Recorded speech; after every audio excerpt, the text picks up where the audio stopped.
Welcome to the Real Advisor Podcast, TRAP, TRAP. Please follow us and join in the conversation on Twitter @Advisor Podcast, where you can suggest ideas and themes you'd like the TRAP team to discuss. Also remember to like and subscribe to our YouTube channel and leave a 6 out of 5-star review on iTunes. Doing all this really helps us, which means we can do more to help you. Now let's head over to the studio for the latest pile of TRAP.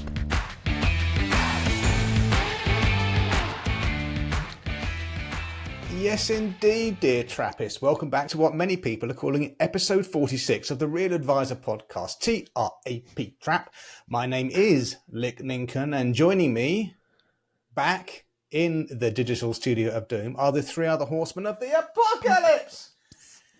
Alan, the storyteller Smith, Carl Della Voce, the voice widger, and Andy Ultra Heart. Now, gentlemen, we have a show packed full of absolutely nothing. So let's start unpacking it straight away with some topical tidbits to put a timestamp on episode 46. A review, Nick, from me. Have you not enjoyed Weetabix this morning, my friend? I was focused on that. Go on, crack on. It's been such a long time. Over to me. The one and only review today is from Jack Saunders via Apple Podcast. It's entitled Steaming Pile of Trap, 5 stars. Our mighty profession owes a huge thanks to Lick Lincoln and the three other horsemen of the apocalypse for sharing their wisdom, experienced and honest views on all things financial planning. As a young advisor who knew there was a better way than flogging products for fees, I've been trying to get the firm I work for to change to proper financial planning for years, with some success, but not enough. You four amazing people have helped me finally get through to the decision makers since starting this podcast, and I've been so excited to be working as a real financial advisor. Not only have you changed the outlook that my firm has on why we do what we do, you've also helped change client outcomes for the better, and I'm sure you've had a similar impact on other firms too. All 4 of you are a true inspiration and a genuine gift to our profession. Thank you. P.S. After meeting Andy at Hum and knowing that he is just as nice in person as he is to listen to, I hope the rest of you are as great to be around. He was doing so well. He was doing so well up until then. Did you write that, Andrew? No, that's a great review. Thank you very much, Jack. Back to you, boss. Jack, you were doing so well. Thank you, dear Trappist. Please do send in your reviews, 6 out of 5 stars on your app of choice, which I guess is going to be the Apple thing, because the only one you can leave reviews on, as far as I'm aware. Okay, you're absolutely right, Andy. Sorry to curtail your or ignore your review section. Let's do the topical tidbits, and we'll do a recap of the last episode. The last episode, dear Trappist, as you might have heard, was our live episode 45, recorded in Lola's, the underground bar at the London Hippodrome. Brilliant. Well, I think we're going to very quickly all comment on it. I want to thank the Trappists. I want to thank everyone involved in making it what was really a special day. And we're even blessed with decent weather, which has been a long, wet, miserable winter and a pretty poor spring so far. And in that week of the Trap Live, the weather wasn't great. But for that particular day, the sun shone, and after the event, we could go to the rooftop bar at the Hippodrome. Just a really, really good time. So thanks to everybody. And guys, what are your thoughts on the first ever Trap Live event?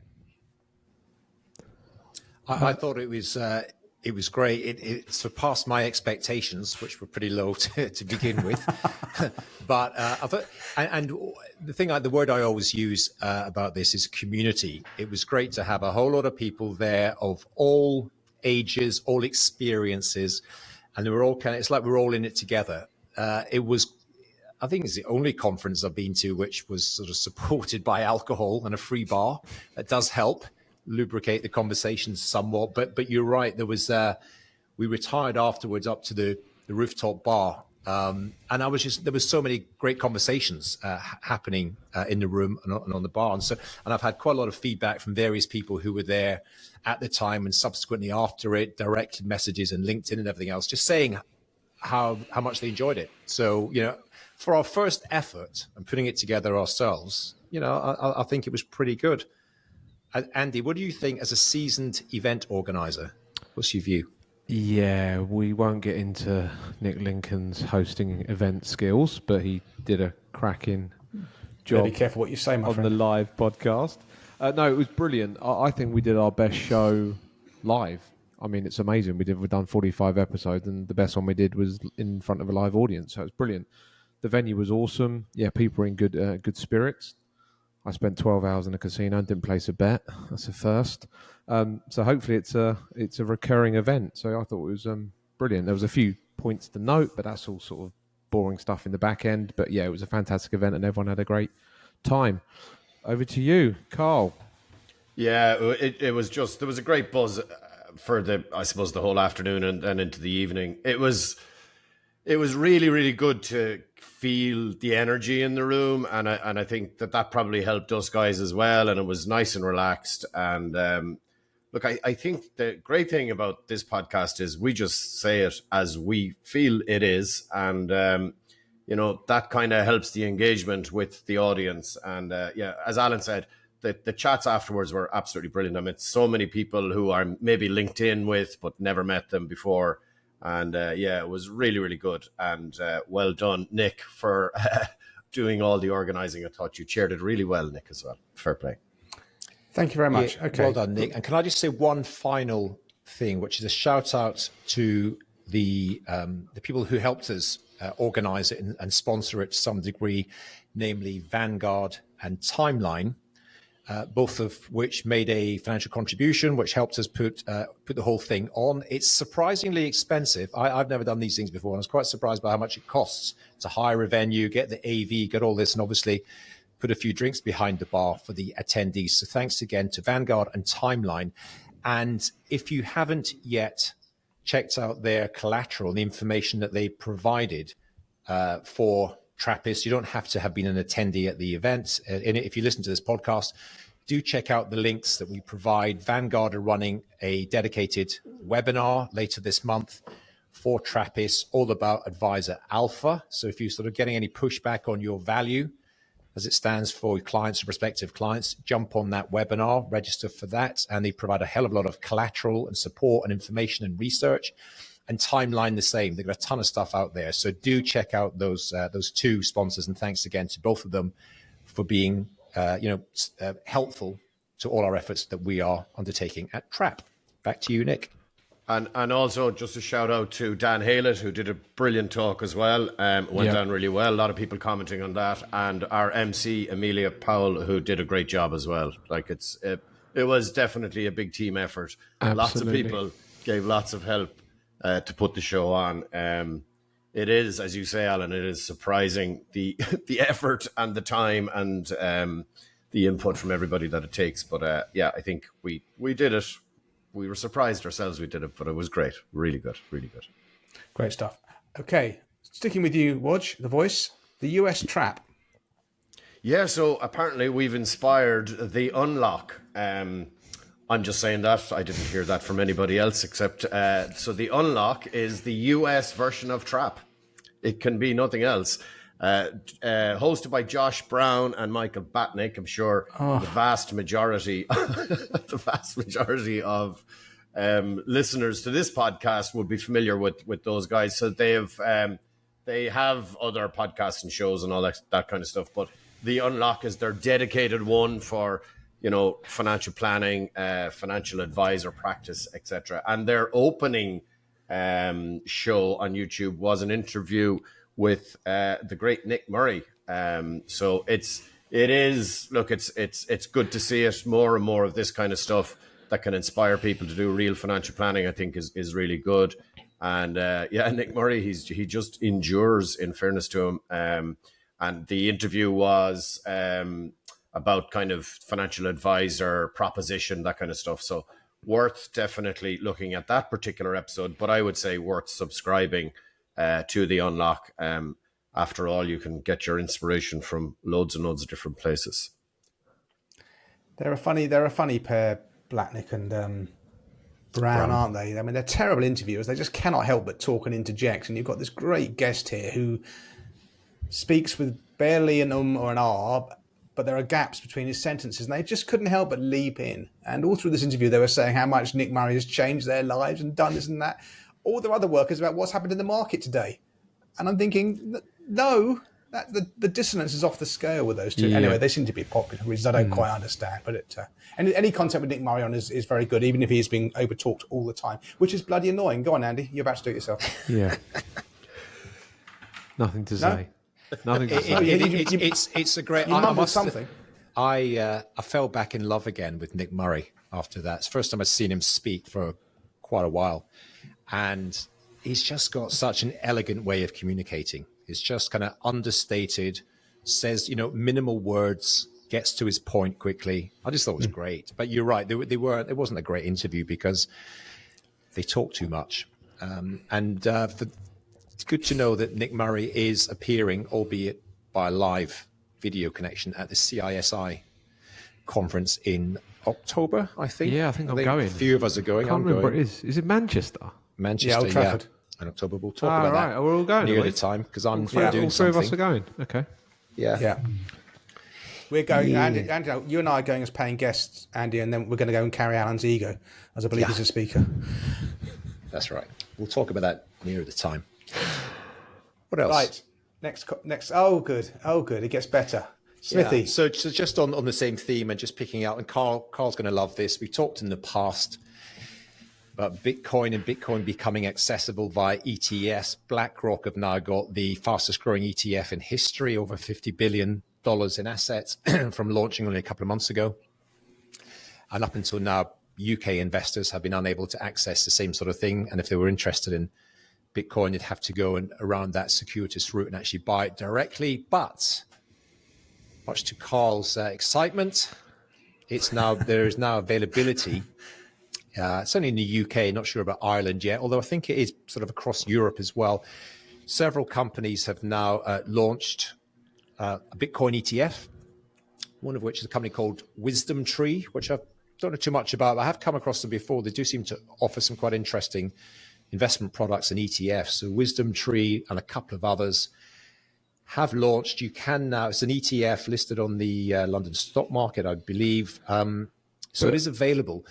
A couple of caveats or a couple of points to follow up on that. It is only available currently to what they call professional investors. So you've got to qualify as a professional investor to get access. So it's basically just fill in a really simple questionnaire online and say that you're mad about everything, and then you just fly through. Right. Okay. So are you totally happy with your investments go to zero? Yes. Yeah. Are you totally happy if your investments go? Yes. Yeah. All that stuff. So you sort of you self-identify self-qualify yourself as being an expert. Investor. So it's not. Well, again, so if you're interested in it, who's going to say no? But anyway, you kind of your ability to sue them or whatever later on. Christmas, But I just want to throw something in as something interesting, and all I think about is our ability as planners to kind of defend our position should you need to, or just to articulate a helpful conversation with clients. If Bitcoin continues to sort of tear away at the rate it has been doing, and we all know it's hugely volatile, but if you look at the compound returns over the last 5 years, let's say, it's enjoyed extraordinary growth and extraordinary success. I'm certainly aware of at least one discretionary fund manager in the UK in the name of Ruffer, who bought a significant amount of Bitcoin some time ago as part of their diversified strategy. I'm going to guess that quite a few other discretionary managers are going to build this ETF, whether it's 1%, 2%, 3%, 4% into client portfolios. And just sort of being, having your conversation well thought through and well rehearsed. If a client says, my pal down the proverbial pub, his funds are run by XYZ portfolio manager, has got 5% in Bitcoin, and it's really been a fantastic experience for him through this ETF. Why don't we allocate some assets now that we can? Of course, they're going to add to the bag of spanners with more financial trash. Yeah, but I'm still boils down to it's not a real asset class. It doesn't provide a rising income, therefore doesn't provide rising capital. I'm not adding any of it to my client portfolio. So, it's something that's, No, anyway, ditto. And neither are we. But it's just being prepared, being forearmed, having a nice Nick Murray-esque style, simple articulation as to why we're not. But it's gone up 300% in the last 2 years. Yeah, it's what we do. That's it, boss. Back to whoever's next. Thank you. Ultra. Very briefly, this is Royal London came out with their recent insurance payouts for the whole year of 2023. Their payout claims record was 99%, so massive congratulations to them. Just a reminder, I suppose, vitamin C shot in the arm that insurance, life insurance, human insurance, income protection it's still hugely important for our clients. Sometimes advisors, wealth managers miss this. As the years roll on as an advisor, you come across more and more clients, potential clients, friends, family members that get impacted by serious medical financial impacts, etc. So they paid out over 730 million, and their claims record was 99%, which is pretty awesome. I think most of the large insurance companies are all over 90%. I think most of them are. I think the average is about 97, 98% at the moment. So it's, a lot of the people fear that they have a claim and they won't pay out, but the cost for them to dispute claims is more than the cost for them to pay claims, which is insane. It's like if there's a £70,000 payout and they think, actually, the client's, I'm on the fence with this one, to get the lawyers involved to push back against a £70,000 payout, they might as well just pay it before nightfall. So it's quite an interesting business that the litigation costs way more than the payout. So anyway. Yeah, plus the benefits, the PR benefits, or the issues. I mean, this is classic kind of Daily Mail stuff. If they don't pay out, and the benefits that when they do, there's usually there's a real challenge or a tragedy behind a claim. Yeah. But if someone is able to get some financial support to help them through it, it's relatively a good news story. So okay, that is good news. Yeah, I mean, good news stories obviously in the financial world end up nowhere. Not even crisp packets or chip packets. Anyway, back to you. Okie dokie. I see in the chat that Storytellers put a question. Am I going to mention a story from Trappist fan Damien Clyburn? Can we just say no for this episode, Alan? We could probably build a whole episode out of that, out of anonymized horror stories, for sure. Okay, what's the next thing? Okay, so I've signed up for a newsletter. I think these come out about once a week from a name who I will reveal at the end of my little piece here, but it comes about once a week, and he was a highly respected member of the investment community, and he's put out one recently on the decline of the UK stock market, which ties in with episode 17 of the Real Advisor podcast. If you go and listen to that, and we talked about it, and in this newsletter saying why has the UK stock market gone from like 12% of world market cap down to about 3.5% over the last 20, 30 years.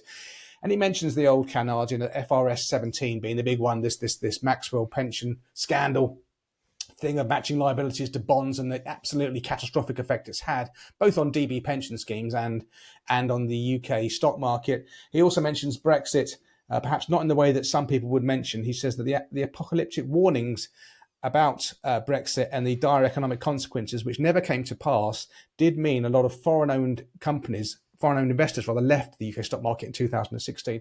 And then the final thing he says, there are three things: FRS 17, Brexit, and then MiFID 2. And I like the way the guy he says, the second event that administered the coup de grace to the already ailing market was another piece of imposed regulatory nonsense, namely MiFID 2. And he goes on and talks about that. So there were three hammer blows to the UK stock market there, and it is diminishing and diminishing, diminishing. I would suggest you sign up to this email. It's by Neil Woodford. Okay, just throwing it out there. All right, just throwing it out there. We know what happened with his company and the funds he had. Okay, it doesn't mean he can't still have very insightful views based on his 40 years of working in and around the UK capital markets. And I would suggest you have a read of that if you haven't done it already. And if you don't like it, you unsubscribe. No one's forcing you. Okay, Storyteller. Is it SPIVA or SPIVA? I never know. Oh, we're missing the other one. SPIVA, I call it. But it's the... I'm not missing anything. You deal with paper. I deal with digital. Okay. S&P Dow Jones indices. This is... SPIVA produce reports available for free, available online, and they're updated, depending on which one it is, updated twice a year, I think.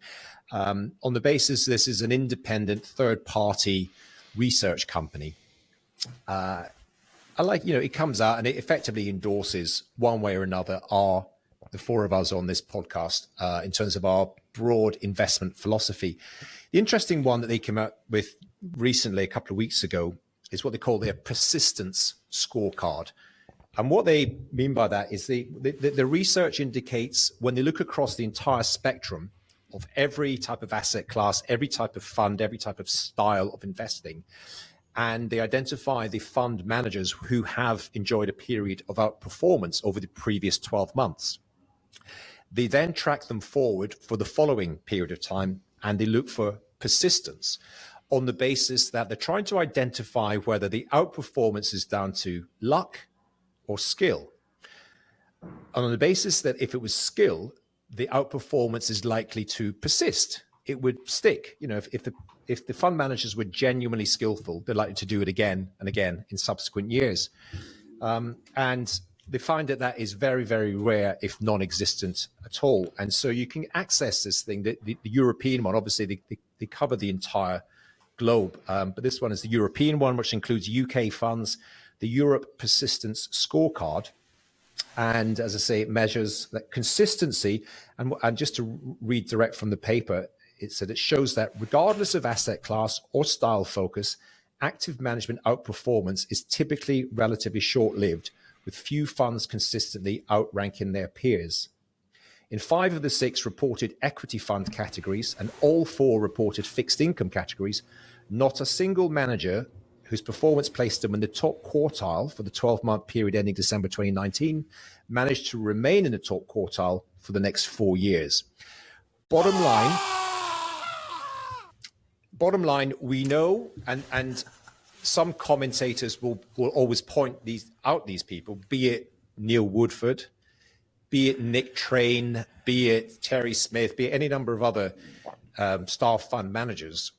Their ability to consistently outperform longer term is very limited, as the data would seem to support. It's back to this issue of, you know, why you're trying to find a needle in a haystack. There seems to be almost zero evidence that outperformance persists over time. So how on earth do you select from thousands and thousands of funds and fund managers out there? How can you select them? If it's not past performance, you've no other way of predicting future performance. And they talk also about a lot of funds which are in the bottom quartile tend to just get closed. So you've got this survivorship bias thing. If they've got rubbish performance, they just close them down or merge them. But those who are listening to this, who are kind of reviewing their investment strategy and investment philosophy, quite helpful to check out the SPIVA, Standard & Poor's Dow Jones Indices research and reports, and there's links to it in the show notes. Thanks. Thank you, Storyteller. Sorry about that, Wodge. I think I gave you a near heart attack then when I triggered the screen drop. But it's woken you up at least, and you can now regale us with interesting stories about the Bank of Ireland. Yeah, very, very interesting story. Yeah, so I've spoken before about Bank of Ireland and AIB not giving any return to savers here because there's no competition in the market. But Revolut have been operating in Ireland for a few years now, and they brought in a savings rate of, I think, 3.5%. And finally, Bank of Ireland have made their move. So they are giving, I think, a 1 year and a 2 year fixed deposit rate. So at least savers are going to get at least some return. Now, interestingly, it is only being kind of launched, I think, next week, maybe this week or next week. And there's an ECB rate reduction coming, it seems, in the very short term. So it'll be interesting to see how they change things as soon as the ECB reduce their rates. So it's just interesting because competition, guys, it's you know, we really lack it here in Ireland in so many different financial markets, and you know, you do need it. You absolutely do need it, and you guys are much better placed. And you know, you'd be talking about different options that you guys have over there. We just don't have it, and it would be fantastic. And that's surely the whole Europe dream that we've all been sold. We should have it here, but yet it does not happen. Anyway, Nick, that's not cue for you to go on about Europe and all of that, but no, wouldn't dream of it, Carl. Wouldn't dream of it. You save that for the WhatsApp group. We'll get to that with the meaty potatoes. Yeah, exactly. Okay, great stuff. Ultra dashboards of a pension variety. I think this might be the dullest thing I've ever brought up on Trap, but it's a low bar. Whoa. That's a big statement. That's a big statement. Let us be the judge of that. No. That's a big statement. This is the corker, this one. We'll let you know. Off you go. Quite This Newsweek. is more boring than the bond fund you spoke about the last time. Come on. Okay, so Aviva. I don't even know what this is. I'm hoping Nick's going to help me out. I know what it is roughly, but I'm sure Nick's got a better grasp of it. So Aviva and Scottish Widows are joining the Pension Dashboard Coalition. Really? You put that into topical tidbits? Oh my God. So what is this pension dashboard thing all about, Nick? Is this a central place to put all of your pensions and it gives you a forecast? You put it on the combine agenda. everything I together. know, This is sort of like I think government. Andy, I mean, Alan might know this. I think it's just somewhere where Joe blogs can log in and see all their pension pots. I think the original idea was also the state pension projection would feed into it as well. But it's been like all of these awful things coming from government quangos and NGOs and stuff. It's just gone on for decades, and there's God knows how much money's been spent. I think they spent 300 million on it already. But anyway, Aviva and Scottish Widows have got plans sickening, isn't it? to join in. There's a couple of other companies kicking about. Have one portal where Joe Public can just log in and see all her pots, effectively, I think. Yeah, Alan, fine. Broadly Okay. right on I thought this? it was the case. Anyway, let's move on from that. Yeah. Sorry about that. I think so. It's been on the blocks for years, hasn't it? But what's the point, Andy, that these two large organisations have joined it? Yeah. Is that the breaking news? This is officially the dullest thing you've ever spoken about. And that includes IKEA wardrobes. Look, I owned your it, sleep mate. coach. I owned it. Yeah, fair enough. You did, to be fair. Do better All right, next quick, time, let's please. move on and never talk about this again, okay? It never happened, all right? Yeah. What about now? Next one is a zinger from me as well. Well, it is kind of a zinger, actually. We've talked before how I think I said about 4 or 5 episodes ago that we've all known hundreds of advisors over the years that have gone from active to passive, but I couldn't name one that's gone the other way. And then I found this article about the Canadian pension plan, or the Canada pension plan, which, as far as I can understand it, is the pot of money behind the public sector DB schemes in Canada. Okay, even DB schemes have to have money managed for them to make, so they've got a pot to fund their liabilities, and it looks like the Canadian one is actually funded, which is quite novel. UK civil servants take note. Anyway, in 2006, the Canada Pension Fund took the exceptionally odd move to go from being largely passive / index, whatever adjective verb you want to use, to being active.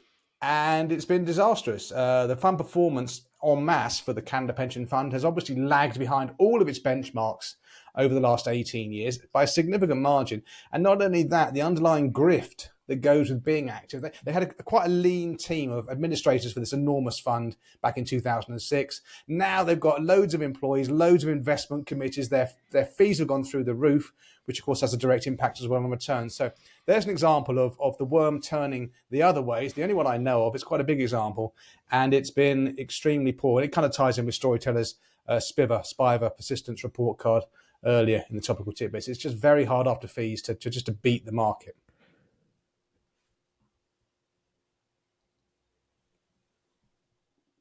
That's the. Okay. I think you've got to speak, Andy. You opened your I'm mouth just and leading thinking the evidence is overwhelming, report after report, new reports after new reports, and still behaviour's not changing. I know Alan's also as angry about this, but I'm not angry about it. I'm confused, but then again, I'm not confused it's because marketing and it's connections and it's networking and it's who people know and why money gets ended up. But it's not but data. They're not it's following it's empirical human evidence. beings. We know that there's certain things, people are overweight in this country and around the world. People still Careful, smoke. Alan. Careful, careful. But there's a lot of things that rationally we shouldn't be, because it's obvious there's so much evidence and so much Why data. do people buy Nurofen when you can buy ibuprofen? The chemist, the pharmacist will buy ibuprofen, whereas Nurofen is still the number one seller.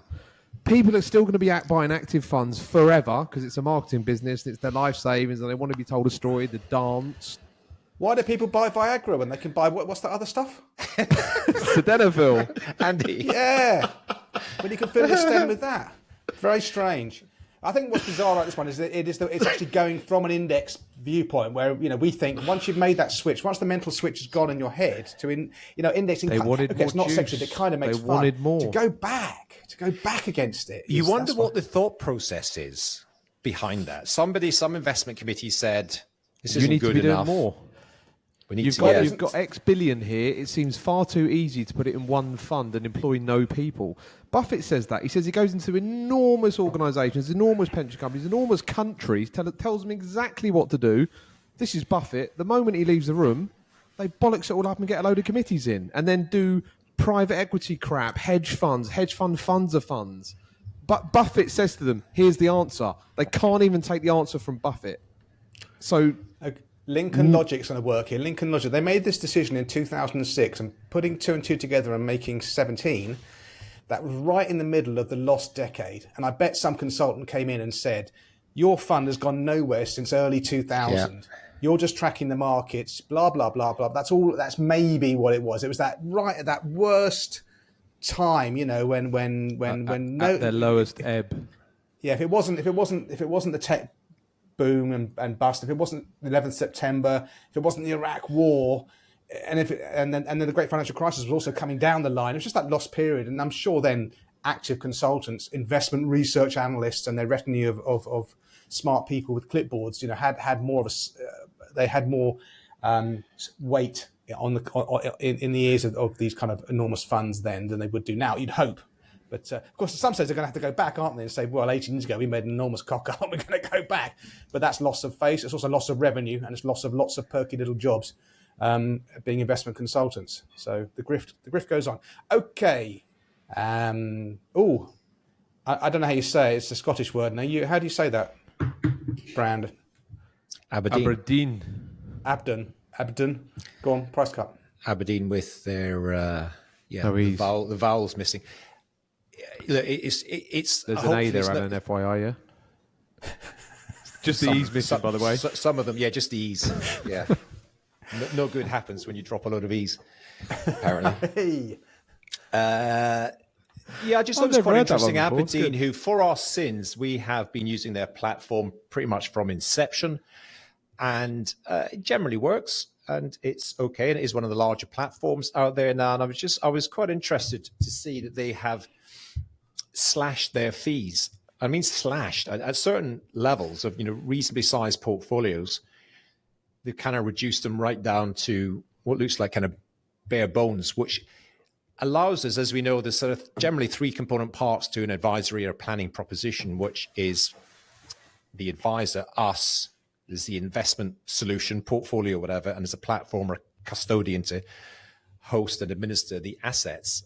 And we've always talked about really the investment piece, despite what a lot of the industry tells us, is pretty basic, straightforward. That battle has already been won, despite what the Canadian Pension Fund and others seem to think, and platforms as well. You know, when platforms first came out all those years ago, I think they were almost treated as a kind of product type thing. You sort of compare and contrast one platform versus another, and there still seems to be a few who do that. Whereas really, to quote the Right Honourable Andrew Hart, it's just plumbing. So the platform is the plumbing. The investment solution is increasingly heading towards just being plumbing, and you want to get the most simple, reliable, low cost, efficient, etc. It's the planning where the value is, the planning where the art lies and the creativity lies. And as a result of looking at our investment solutions, looking at the cost now for something like Abrdn and others, you were rapidly heading to a place where the total cost, all-in cost for everything is about 100 basis points, not much more than 1%.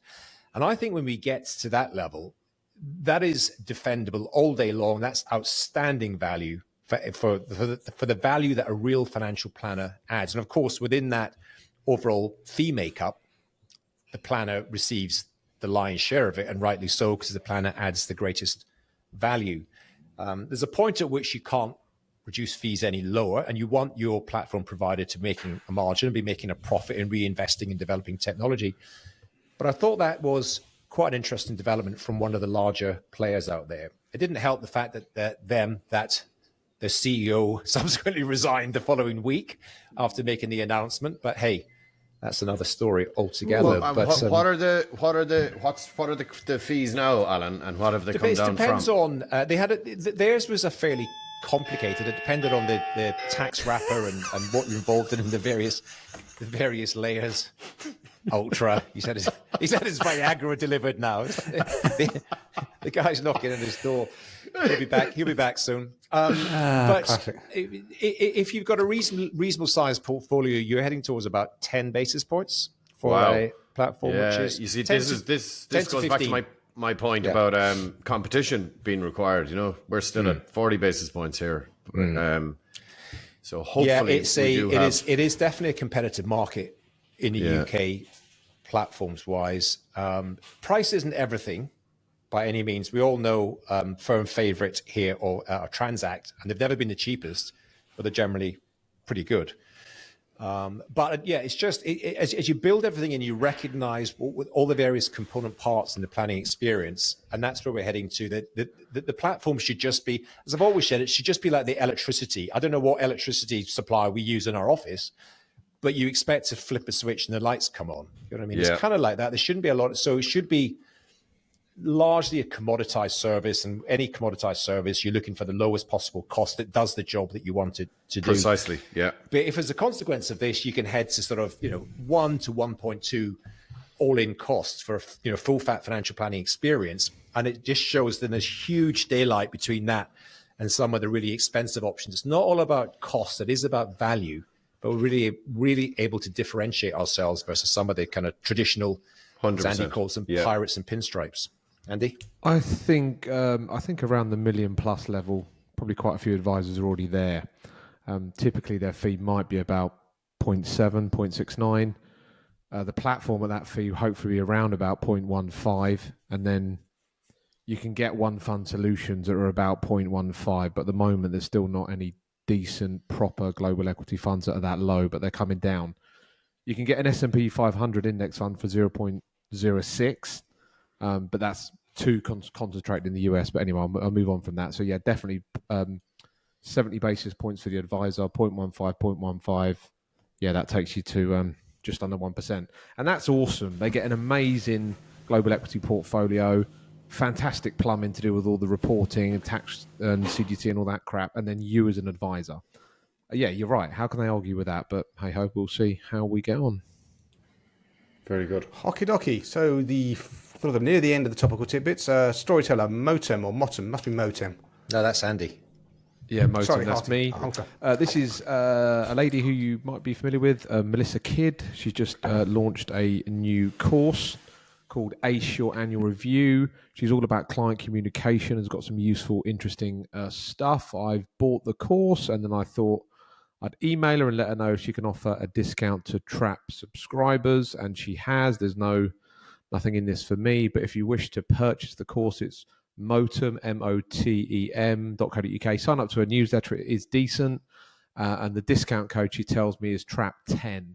The reason why we use discount codes, just to let you know, so we can track stuff. If I just mention it now and a load of people sign up, we don't know, where that traffic's come from. So that's why discount codes are used.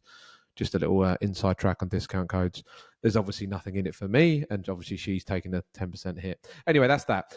Final point, Humans Under Management, London and Cape Town. Tickets are live. Go to humansundermanagement.com. Cape Town has about 50 tickets. London has about 75. So, yeah, all good. Back to you, Nick.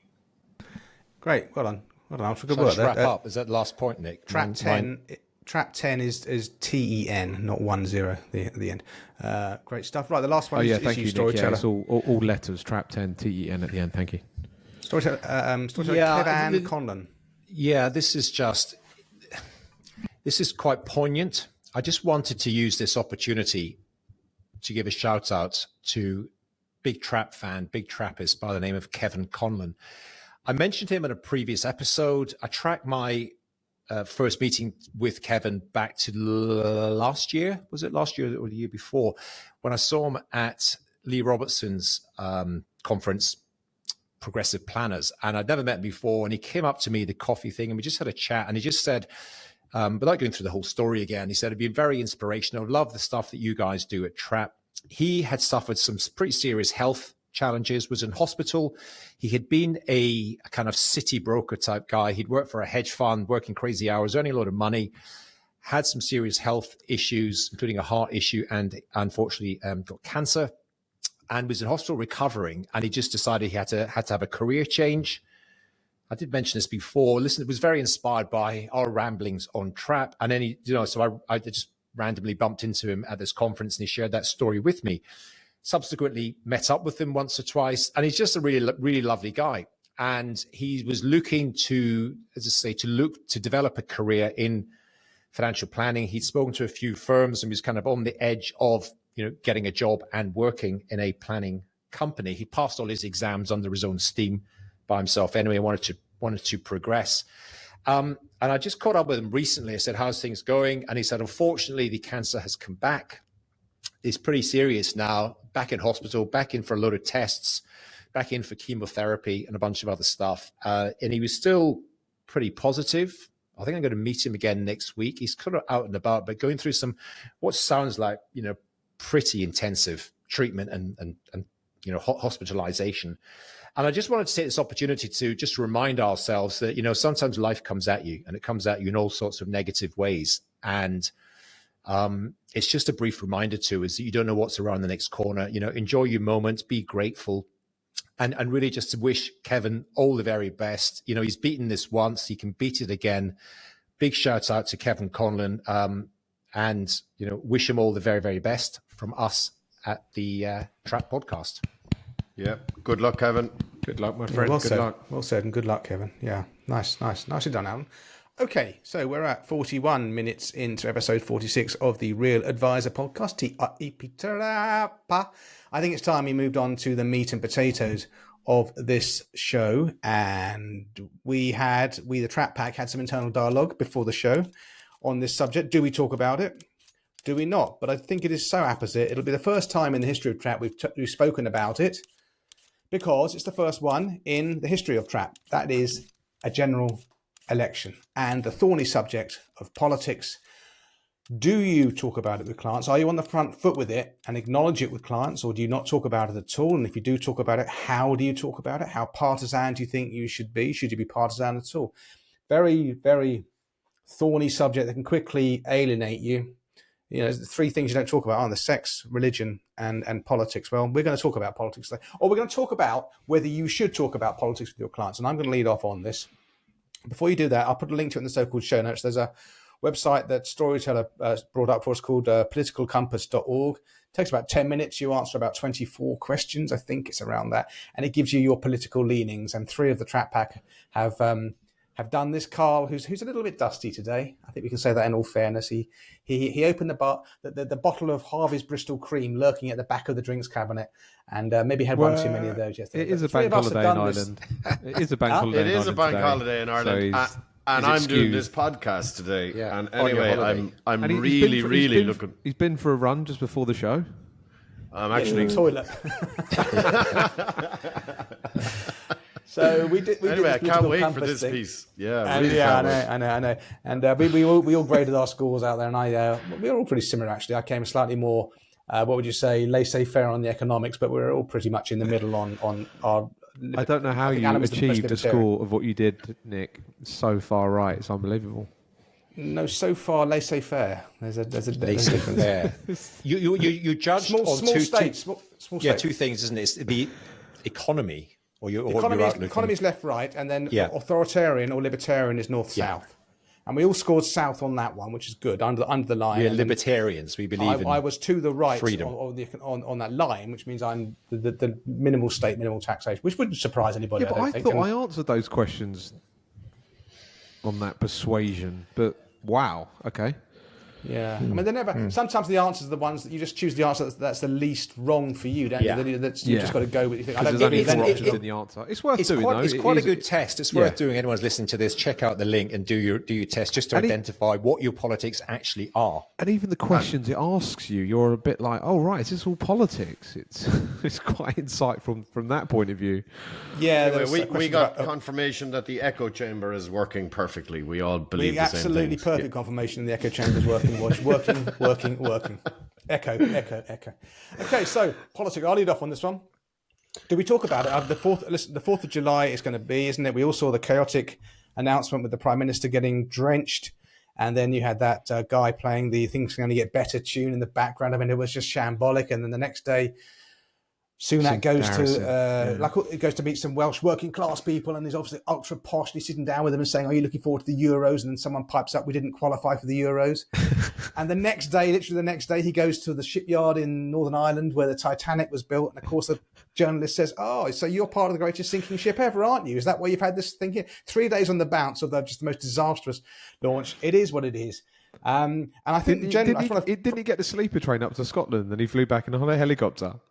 Oh, something like that. It's all. It is. I mean, it's on one moment it's funny, and other ways it's sad because he represents my country, and he's. You know, I think there's a general sense of malaise in the West. Full stop. I don't think Ireland's in a particularly great place. The UK certainly isn't. Canada isn't. The USA isn't. We're absolutely fine, thanks. We're all good. Your Teosek has done your country no favour on the international stage in recent months. That's for sure. You just stick with your own. Thanks very much. Bye.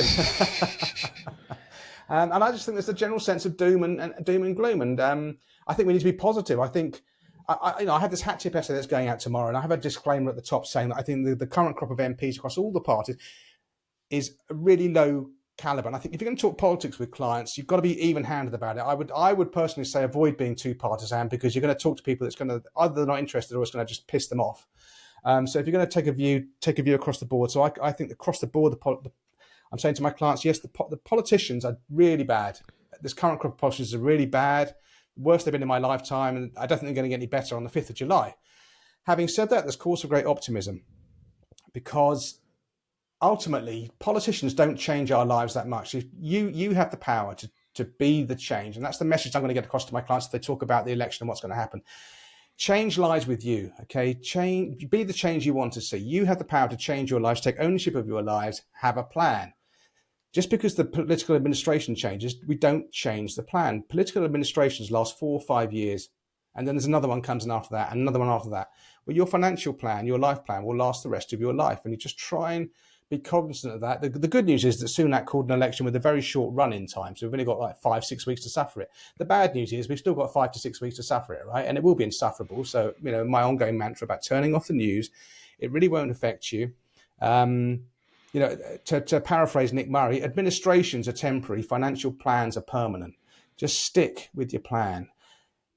I'm sure we're going to get asked questions. What are Labour going to raise tax? The private school things, yes, Andy, that seems to be their one policy that they are going to definitely go through with. But the general question will be, are Labour going to raise taxes? Now, as someone who prefers a small state, it would be easy for me to say, yeah, they of course they are. It's all they know how to do. But my answer to my clients is, well, actually, those in work in the UK are paying the highest tax burden since 1948 already. Capital gains tax and dividends tax allowances under the Conservatives have been slashed. They might as well get rid of them. They're meaningless. Corporation tax has just gone up by a third. Buy-to-let landlords are sinking under income tax hikes and a range of perks that have been taken away. There's not a lot more for Labour to do, would be my honest answer if clients ask me that. I don't know, but that's what I think. I don't think there'll be a material hike in taxes. I think on the cultural side, if I had daughters, if I was female, I would be uncomfortable having a prime minister who doesn't know how to define a man and thinks that a woman can have a penis. That would make me slightly nervous, but that's a cultural thing. So I just think we've got to. I tied up by saying, whatever happens, you are in charge of your life. Your politicians, you'll achieve financial salvation. You'll do the things you want in your life, despite politicians, not because of them. They're not here. We don't need them. They need us far more than we need them. Focus on the plan, stick to the plan. Unless something materially changes, we don't change your plan. In 5 years' time, it'll be a different administration, but your plan will still be there. Be the change you want to see. And just try to be positive about it, really. Because I think everything does at the minute just feel like a bit of a shit show, but ultimately it's not that relevant. It really isn't that relevant. And that's the message I would go if people ask me. And that's the message I'm going to send out to my clients with my hat tip essay that goes out tomorrow. That administrations are temporary, financial plans are permanent. Let SW19, let them swim in that sewer. Nothing to do with us. Never the twain shall meet. Storyteller, your digit was raised. What's SW19? Is that Wimbledon? Isn't it? Where's Westminster? SW1. Oh, that's inflation for you. It was 10 years ago. Now it's 19. It's everywhere. I thought, what's it about Wimbledon for? Is it SW1? Strawberries and Shows how champagne. much I Doing follow so the well, Westminster but News. we're not SW1, cutting anything sorry. out, Nick. We're not cutting anything out. That's the rule. Yeah, that's fine. I think that's very well said. In the run-up to election, inevitably, this becomes an agenda item. Clients ask you about it. If you've timed an annual planning meeting with a client in the next 4 or 5 weeks, or absolutely subsequent to the general election, is going to be an agenda item. People are going to raise it. It's front of mind. And I agree with what you say, Nick. Politicians come and go. Markets go on forever. People's lives go on, hopefully, for a long, long, long time. There is a brilliant graph image type thing, which I've shared before. You guys have all seen it. And it's worth checking out. I think Dimensional produced a US version, and then the aforementioned Timeline created a UK version. And it's simply, the UK one, there's the FTSE 100. It's £1 invested back in, I think, the 1930s or 40s up until present day. The graph shows the rising line of the market returns in the FTSE All Share or FTSE 100, whichever, and it's color-coded dependent on the political party in power at the time. The point of the graph, and it's a really useful one worth digging out, and if you want to find it, go to timeline.co and look at their graph, because you can download it from there. And it just confirms the point, as Nick's already said, but in a nice, easy to access image, which it doesn't really matter who's in power. Yeah. There's global events, there's global economies. It doesn't matter whether it's Conservatives, Labour, or whoever else. Markets do what markets do. And it's just a reminder to clients, because we naturally think, and to your point, Nick, you naturally think, well, Labour are a socialist party, a party of high taxes. Well, there couldn't be much higher taxes in the previous administration or the current administration. So it doesn't really matter too much. I am going to just single out one thing, though, and maybe this is coming from a personal perspective. This VAT on private education, it just seems like, sorry to disclose it, it's the politics of envy. It really is. There's no other country in Europe. In fact, it's actually against EU legislation to impose tax on any sort of educational funding. And it just seems anathema. It just seems like such an odd thing to do, to tax those people who are taking their children out of the state system, funding education privately, and then having to put another 20% on top of it. And as someone who's got children at private school, and I know a lot of the parents there, this makes not a whit of difference to the seriously wealthy ones. But most people at private schools, vast majority in my experience, are aspiring middle class.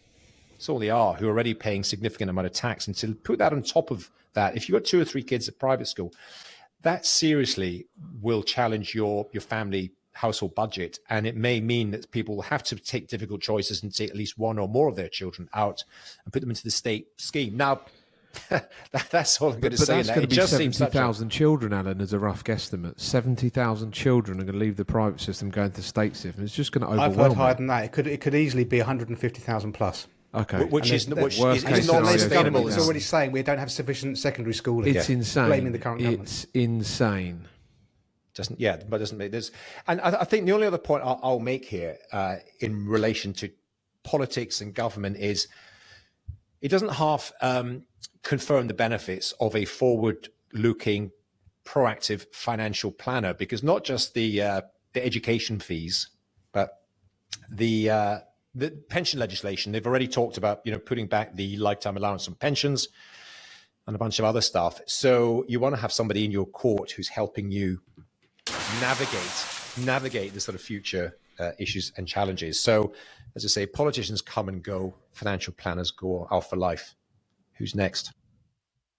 I'll very briefly go, then Carl can close us out. I have almost no conversations with clients about politics. That probably wouldn't surprise you. It's never really been an issue. I've got clients of all different ages, races, political persuasions. I'm just not really too interested in it, to be totally honest. No, I'm interested in progress, mainly through technological innovation, which I think overrides all of that in the long run. I'm never really impressed by that many politicians. They never do what they're going to say. All the manifestos turn out to just be, PDFs, as it were. In terms of actual impact on markets, thankfully, all of my clients over the years are well trained, or for want of a better phrase, and none of them are really going to be coming at me saying what are the impacts. I mean, specific impacts about changing the taxes and stuff. Obviously, that is, a continued service. When the information, the facts change, and obviously, the advice might change. But I have very few conversations with clients about purely politics. So if there's advisors out there thinking how they're going to, tackle this challenge, then, Nick, I'm probably assuming, is quite on the front foot with this stuff. Maybe I'm certainly not. But what would you say though, Andy? Because just again, for the benefits of anyone listening to this, and as a lot of people, as we know, listen to this, if somebody gets that in the next few weeks and they're having their annual planning meeting, and it really is all over the news, what would you say if they say, what do you think about this? What do you think if Labour get in? What do you think of this? What do you think? Well, How I'm would you saying handle that? Labour are getting in. I'm a numbers guy. I'm looking at the bookies. The bookies have got Labour at 1.1 at 1.11, which is basically Man City playing a shit Sunday League football team. They're getting in. The bookies can be wrong, but so Labour are getting in. Then it's obviously what is the impact of that. So it depends on the situation. Depends on what impact. Most stuff usually clients bring up things that have got no impact on them anyway. Unless it's a specific thing that would really directly impact them. I do what I always do, Alan, have a normal conversation with them like a human. I haven't got to overthink it and come up with a plan and strategy. Depends on what's said, depends on where the conversation flows. I don't think any of us have got very, very strong political views. Nick's got a stronger view, but you do have someone asked me an open mind. But that's the thing. I know that knows most about politics. I'd probably say Nick Lincoln. Yeah, it would be, but certainly I've shared the circle you swim in, my friend. I've shared with some of you guys. There's a few contacts in mind. I don't think that any direct clients, but they send me emails from other articles they've read, which are pretty extreme, actually, one way or another, in terms of the sort of political thinking and what they think, and kind of saying, Alan, what do you think about this? And I'm being asked to comment on things that I've either got no real interest in, or I don't really agree with what's actually being put forward. And it's just it can be a tricky one to navigate. If you had a really good client and they got very, very strong views one way or another, would you just say, look, I'm not really interested in politics? That's a bit of a cop-out as well. Yeah, I mean, I would probably, Carl, I appreciate you're going to give an Irish slant on this. I mean, I'm sending this thing out tomorrow to my clients and anyone who's subscribed to it, just as a front foot thing to get it out there. So I know this is happening. And like you, Andy, I would rather not talk about it. It probably won't happen. But I think clients are going to think it's a bit odd if you don't address it at all. So I'm just pushing it out there. I hate the word proactive. I'm trying to think I'd rather get it in front of them before they come in front of me. And if they want to talk about it in a bit more detail, that's fine. It is a bit tedious and it's a lot of guesswork and it's a lot of cynicism and negativity can go into the conversation. But I just want to get this out there. So I think I've kind of tick that thing off, the same way. Again, be careful with this. When the 7th of October happened last year, I know that many advisors were thinking, okay, I'm going to talk to, I'm not going to say reach out because I'm not a member of the Four Tops. I'm going to talk in one way or another to my Jewish constituents, my Jewish clients, and just say, I'm aware of what's happened. I hope your family's all right. Okay, rather than them just thinking, well, that's odd, he's not been in contact. Now, some people might think, well, that's nothing to do with you, blah, blah, blah. But I just felt I had to the handful of Jewish clients I've got, I had to do it. I had to get something out there. And actually, I got a really favourable response to that. The same with the political stuff. And I'd like Andy, if they never talk to me about it for the next, until the 5th of July, or the first budget, that'll be of the new administration. That'll be, there will be some zingers in there, I'm sure. Oh, I'm massively interested in the changes they're going to implement. But again, we'd just be guessing and forecasting what they're going to be. So, yeah. Okay. All right. Yeah, I think, what's your slant? Yeah, so politics, I have very little interest. I have a large dose of skepticism about politics in general. Politics is short term. By its nature, it is short term. It is how can we stay in power, and it is always going to be kind of 4 years at best. So I never, ever, ever get into discussions about politics. I just don't. But in terms of, so after all, this is a financial planning podcast. So in terms of financial planning, I think absolutely vital that we're always, we know what might be coming or what they're talking about in terms of manifestos. And, they just put stuff out to see, how will that land? And they're doing it here in Ireland at the moment. We have European elections, local elections, and there's a directly elected mayor election happening in Limerick as well. That's happening actually this week. But there will be a general election, I would say, in the next 12 months. So what they're doing is there's going to be a budget, and basically they'll try and buy a whole ton of votes with, let's increase the state pension, even though clearly the maths tell us that we shouldn't and we can't. Yeah, but short term, let's get us back into power. So we'll buy all the votes from all of the pensioners.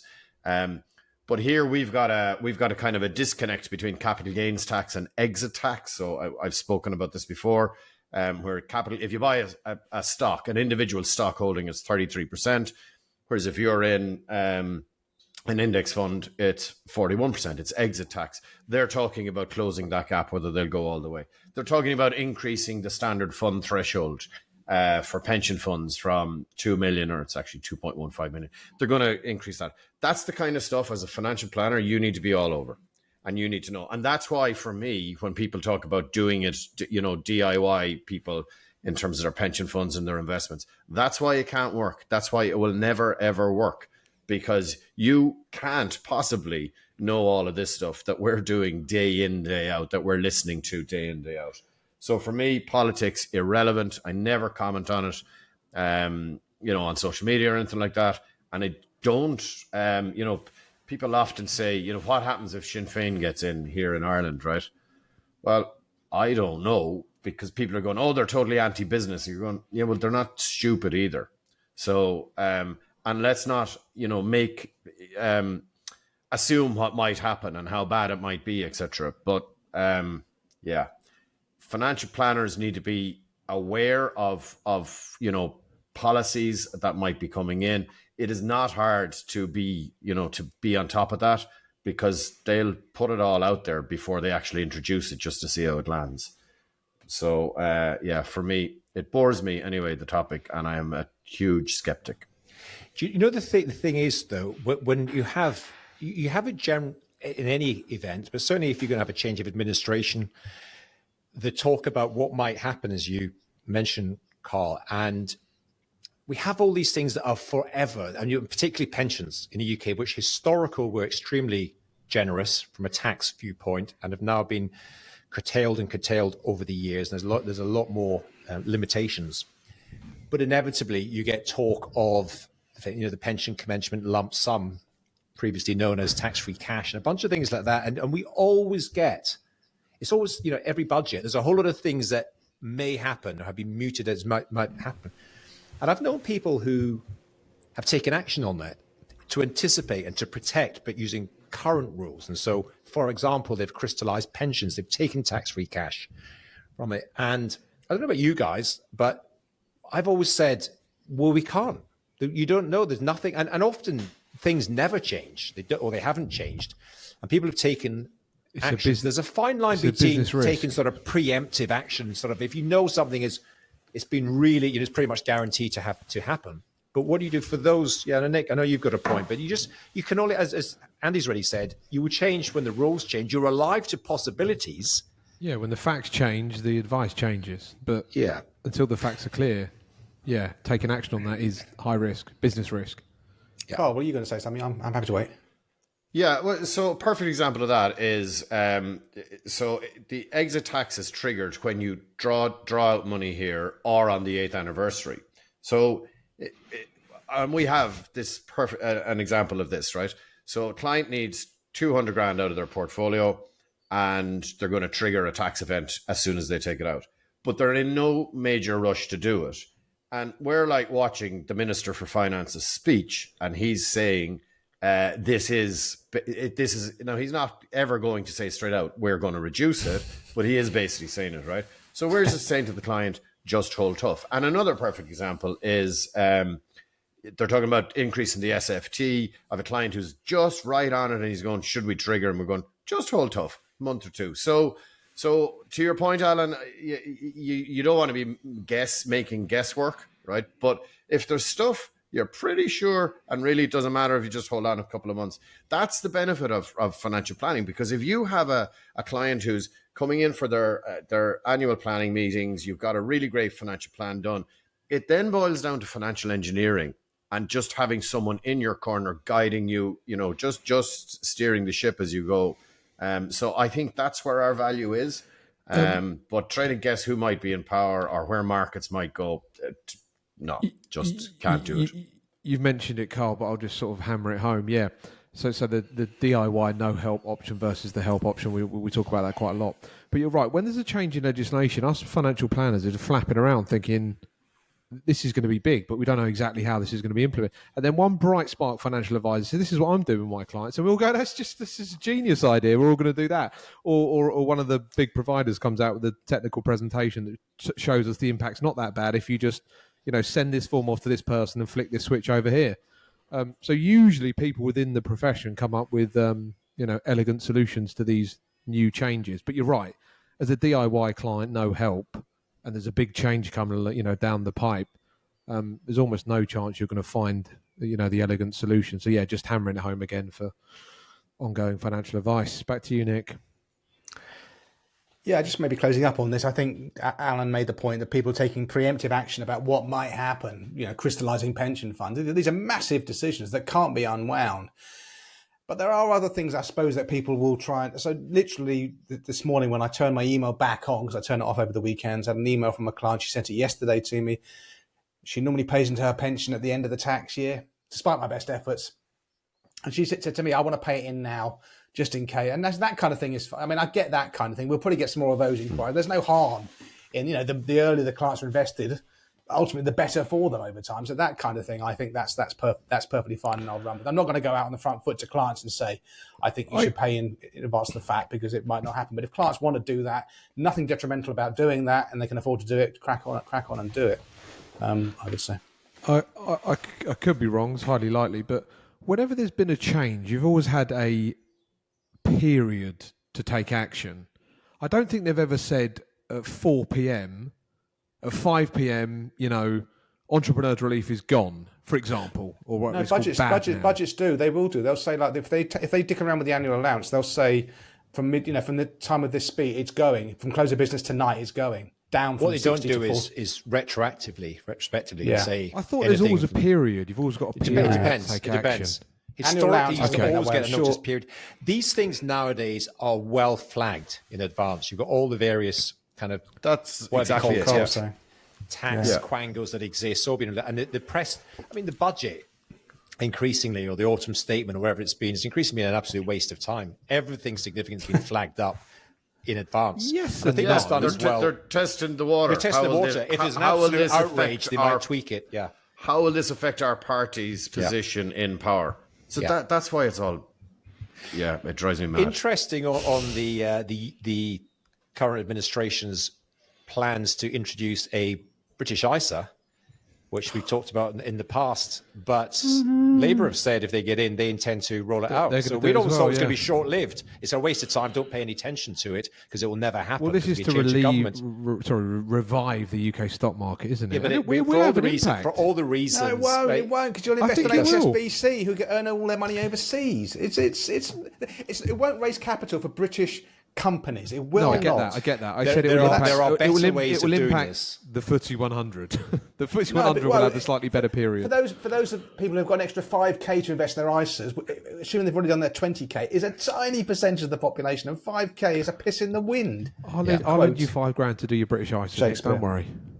I'll lend you $5,000 to do your British ISAs. Don't worry. Thank you, my friend. All right. Thank you. As long as it's a loan and not a gift. Okay. Are we done? I mean, we've given that subject, a very exciting subject that we all totally bought into, a damn good thrashing. So 1 hour, 8 minutes in, Carl is just reaching for the Alka-Seltzer. It's a bank holiday. Let him go back and enjoy it. Let's move on to the next section of the show, which of course is Trappist Questions. And I know it's Trappist Questions because I can see Posty hauling the sack up my drive and ringing the front doorbell, which is refusing to ring, although it's just rung now to make me seem even more stupid. There she goes, ringing it. The sack is full of bulging questions. There was a delay, Carl. I couldn't help it. The sack is full of questions sent in by our beloved Trappists. The link to submit questions is in the so-called show notes. It's also on the pinned tweet on Twitter or X, or whatever you want to call it today. Please do send them in. Having a look at this one, it's quite a nice letter. This is a good quality carriage envelope with fancy handwriting. It looks to me like it's from a chap who's in the Shires, probably from Oxfordshire. And it is. It's from the good friend of the show, Mr. Dominic Spalding, who's on Twitter as @DomSpalding. Dominic's question is, the majority of our clients come by referrals from existing clients. Sometimes, though, we are referred to people who we simply can't add value to or aren't a good fit for us. How can we educate clients to refer the right clients rather than the wrong, in quotes, clients to the firm? And this is a sort of perennial question, isn't it? We've had it in different forms in various times over the Trap episodes. I'm happy to go lead off quickly on that and then pass over to somebody else. In my experience, Dom, most of clients do refer the right kind of clients, because like mixes with like. And I've said that before, and I'll say it again, and I think that is the case. Now and again, I'll get someone referred to me by an existing client who just isn't a good fit. At most, you waste 10 minutes of your life. I think there's this fear that we're going to get suddenly overwhelmed with prospects who just aren't right for us, and we're going to be swimming in a sea of just saying, no, we can't help you, no, we can't help you, and the time clock is ticking. It happens so infrequently. 10 minutes, polite minutes on the phone with somebody, you say, no, I just don't think we're a fit. We don't really work with people from your profile. I'm not phrasing that particularly well. I'd hope you do it better when I was speaking to the person, and then on to the next one. And that's how I do it. It's just not an issue. But there you go. I don't know who wants to add to that. Yes, I'll just add on that. I think you've got to start from the premise that we will help, to one degree or another, anyone that we are kindly referred into. We'll help them. We might not agree to work together for years ahead, but we'll absolutely help them. And I think the point is to do exactly that. Obviously, depending on the circumstances, it might be they just need a kickstart. And if you send them to a DIY platform, a Vanguard or a Hargreaves or whoever it might be, no advice given, but what we found is this is a good place to get started, or whatever it is, they will leave. You will always give your time in terms of a conversation or a meeting. And it might be an hour, it might be a proper call, but you will point them in the direction that they need to be pointed to, and make sure you complete the circle by going back to the original referrer and say, this is what happened. And I think you educate your clients that way by saying, it wasn't, I really appreciate the introduction. It wasn't a great fit for the following reasons, but we've sent them on their way and they're quite happy with the outcome. And everyone's happy from that viewpoint. I used to think that the issue was, if this happened, we haven't trained, in inverted commas, trained our clients appropriately or well enough. But clients don't know each other. Even if you're good friends, you don't know the sort of intimate details of their personal finances. So you should just be grateful you've had a referral or an introduction. If they're not a great fit, send them on their way, help them, point in the right direction, and let the original person know. That's all we've ever done. What do you think, Andy? Yeah, Dom's a very experienced advisor, so I don't think we're going to say anything too revolutionary for him, and he's also at Trap Live, so thank you very much for supporting. Yeah, a bit of a mix of what you boys have said. I get a load of different referrals from a load of different people. One story that's sort of front of mind at the moment was I look after a couple. One is a civil servant and one is a lawyer.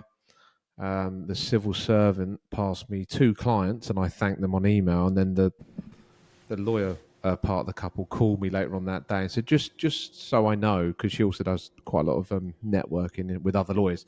She said, what type of clients are you looking for? Because obviously her partner's passed 2 civil servants, and she's smart enough to know that they're probably not my ideal clients. And I was like, look, I'm happy to jump on a call with anyone.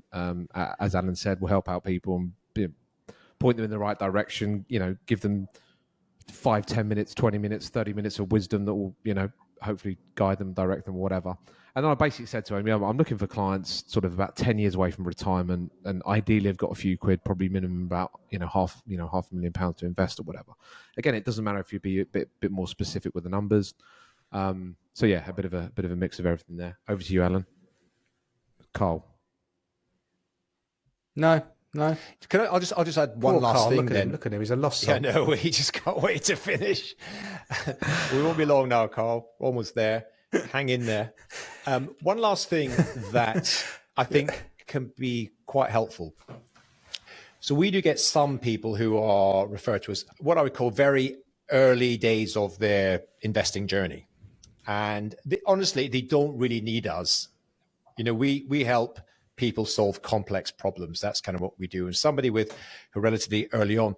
But I think if we've created it in the past, probably needs to dig it out and update it again. But almost like a cheat sheet, a one-pager, a PDF, which says the basics: get a will, get lasting power of attorney, start saving, low costs in monthly contributions. There's maybe about 10 basic rules of the road as you're early on in your journey. And that's just a nice thing to be able to do in those circumstances. Let me send this across to you. Here's a list of things to do. Here's some links to whatever it is, the various kind of organizations that exist to allow them to do it. Advice. Advice. Let's keep in touch. That kind of broad approach can be quite a nice thing to do to help people. All right. Okay. Excellent. Right. Listen, we're at 1 hour, 14 minutes in. Yeah. If you listen to this, do watch the YouTube video because you're seeing a man slowly die on screen. Carl is going through different shades of skin colour as we talk. He's now on puce. Actually, puce is quite good. Let's go on to what many Come people on, let's call go. Culture Corner.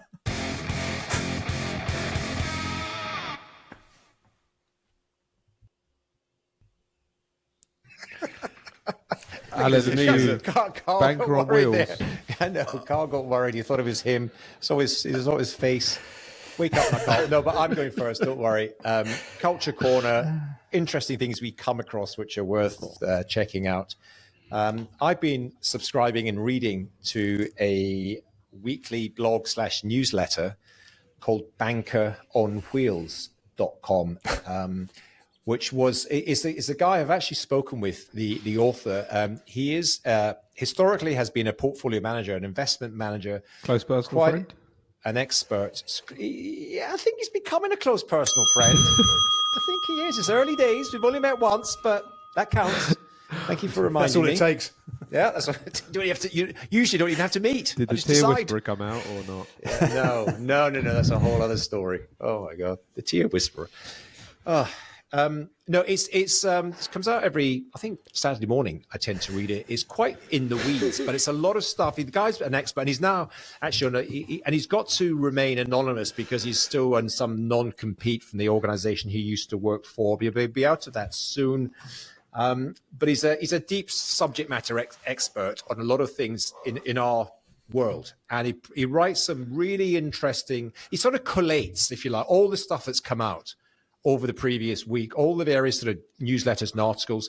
Some of it is, as I say, extremely detailed. Some of it is just quite interesting. And any financial planner who wants to, instead of having to troll through dozens of newsletters you might subscribe to on a weekly or monthly basis, subscribe to bankeronwheels.com and have a cup of coffee on a Saturday morning and read through the notes. There's definitely some really, really good stuff in there.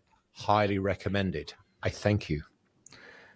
Excellent, thank you. I've just actually signed up to that as you were talking there, because I like these curation sites. The one in the UK is the Moneybaited one, which is very good. Always has loads of links, a lot of which are well worth clicking through too. So thank you for that. Okay, mine's next, and it's an old one. It's an oldie but a goodie. The fairly successful US copy of our show, the All In podcast, the most recent episode. Two things. Yes, they talk about the US election. I'm sorry.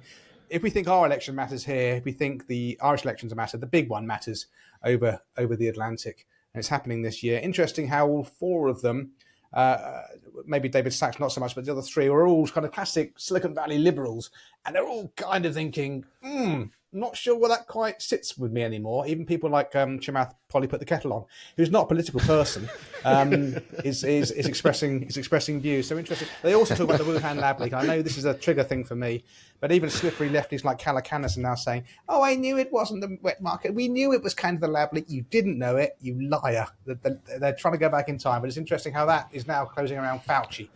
May that noose close ever tighter. Okay, another thing is this my is a show that you're a fan of, Nick. This is a show that you're a fan of. You're a fan I of love these it, people that you watch every week. Nick and I are big fans. They have diverse views, and there are times Yeah. that some, like at least people listen to us. I'm sure they're thinking most of the time that Nick is great, but the other three are bozos, or maybe not in that ratio. But it's a mixture, isn't it? It's a great show, but it's a good episode. But They're all remember, good episodes. the best review we ever had was when somebody referred to this podcast as a pound shot version of the All In podcast. Yeah, we'll take that. Yeah, I think good. a pound's It's- being generous. 50p. Yeah. And another thing is my euros, hat tip 50. essay. I'll put a link to that, and if you want to subscribe to that. Okay, that's me done. Who's next? Is it me? Yeah. Okay, so I'm rereading Never Split the Difference. We're all negotiating all of the time.